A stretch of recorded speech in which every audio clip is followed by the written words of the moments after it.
আমাদের দেশের সাম্প্রদায়িক শক্তির বিরুদ্ধে আমরা লড়বো এবং আপনারাও আপনাদের দেশে রুখে দাঁড়ান, অর্থাৎ ভারতীয়দের উদ্দেশ্য করে 145 নাগরিক বিবৃতি দিয়েছে। এটা আমি আপনাকে বলবো, এই জিনিসটা সবসময় ভারত অতিরঞ্জিত করে, শুধু আজ না, সে 1947 সাল থেকে শুরু করে আজ পর্যন্ত যদি আপনি দেখেন সাম্প্রদায়িক সম্প্রীতিটা লঙ্ঘন হয়েছে কিন্তু within the territory of the Indian states.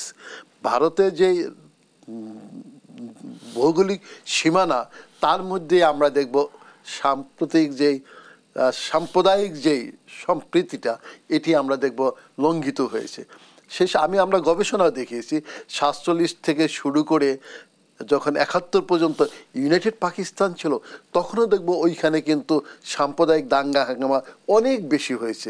সেই তুলনায় আমার দেশে পশ্চিম পাকিস্তান, ইভেন পূর্ব পাকিস্তানে তো খুব কমই হয়েছে। এবং আরও দেখবেন আপনি ইদানিংকালে দেখবেন আপনি মোদী সরকার যখন ক্ষমতায় এসেছে তারপরে দেখবেন পশ্চিমবঙ্গে এমন কিছু ঘটনা ঘটেছে এবং বিশেষ করে ভারতে, গুজরাটে এবং উত্তরপ্রদেশে যেখানে কল্পনা করা যায় না। তার কি 100 ভাগের 1 ভাগ আমার বাংলাদেশে ঘটেছে? ঘটেনি। জুলাই অগাস্টে ছাত্র এবং জনতা ভয় ডরহীন একটি অভ্যুত্থান ঘটিয়েছে।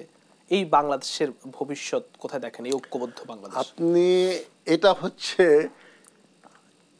ইউনিটি ইন ডাইভার্সিটি, সবচেয়ে অবাক ব্যাপার। এখানে দেখবেন অনেকগুলো রাজনৈতিক দল আছে, তাদের সাথে আদর্শের মিল নেই, তারা কর্মসূচির মিল নেই, কিন্তু ওই অগাস্ট বিপ্লব, জুলাই বিপ্লবে আমরা কি দেখেছি? সর্বস্তরে মানুষ ঐক্যবদ্ধ হয়েছে একটা ফ্যাসিস্ট সরকারের বিরুদ্ধে। অর্থাৎ পয়েন্ট একটা, আমার দেশে একটি গণতান্ত্রিক সমাজ, গণতান্ত্রিক রাষ্ট্র প্রতিষ্ঠার যে উঁচু আকাঙ্ক্ষা, এই আকাঙ্ক্ষাকে তারা বাস্তবায়িত করার জন্য সমস্ত দল মত নির্বিশেষে সবাই একত্রিত হয়েছে। এবং দেখবেন একত্রিত হওয়ার স্পিরিটটা এত গভীর, এত ব্যাপক, তার প্রমাণ হচ্ছে পৃথিবীর ইতিহাসে এটা মনে হয় অন্য কোনো স্টেটসে হয়নি। আপনাকে আমি উদাহরণ দিয়ে বলতেছি, একটি দেশের জাতীয় পর্যায়ের সমস্যাটা সমাধান করে জাতীয় পর্যায়ের নেতারা, পলিটিক্যাল পার্টি, ন্যাশনাল লেভেলের পলিটিক্যাল পার্টি।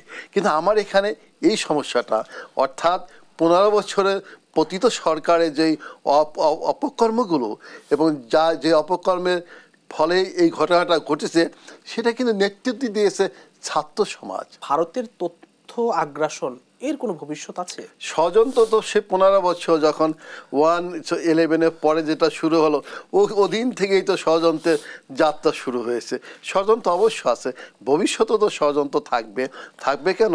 যে আঙ্গিকে প্রতিবেশী রাষ্ট্র অগ্রসর হতে চাচ্ছে সেটা কখনো কনস্টিটিউশনাল ওয়েতে তারা সমাধান করতে চাচ্ছে না, তারা চাচ্ছে ষড়যন্ত্রের মাধ্যমে সমাধান করতে।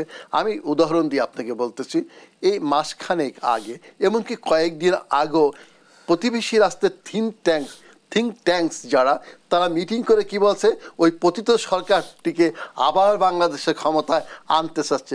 কিভাবে? জনমতের ভিত্তিতে না, নির্বাচনের পদ্ধতির মধ্যে না, তারা আনতে চাচ্ছে কিভাবে? ষড়যন্ত্রের মধ্যে আনতে চাচ্ছে। স্যার, আপনি তো রাষ্ট্রচিন্তাবিদ, রাষ্ট্রবিজ্ঞানীও, কিন্তু এই যে একটি দলের প্রতি একনিষ্ঠ সমর্থন, এটিকে আসলে কিভাবে দেখেন? মানে একটি রাষ্ট্রের সম্পর্ক কি জনগণ টু জনগণ হওয়া উচিত? হ্যাঁ, এটা সুন্দর প্রশ্ন করেছে আপনি। একটা রাষ্ট্রের সাথে অন্য রাষ্ট্রের সবসময় সম্পর্ক হয় peoples to peoples, not government. হ্যাঁ, আর কারণ হচ্ছে কি, জনগণের সাথে জনগণের সম্পর্কটা হয় টেকসই। কখনো সরকারের সাথে সরকার আর দলের সাথে, দুটো ভিন্ন দেশে দুটো দলের সাথে সম্পর্ক কখনো মজবুত হয় না এবং স্থায়িত্ব পায় না। তার প্রমাণ তো আমরা বাংলাদেশেই দেখলাম।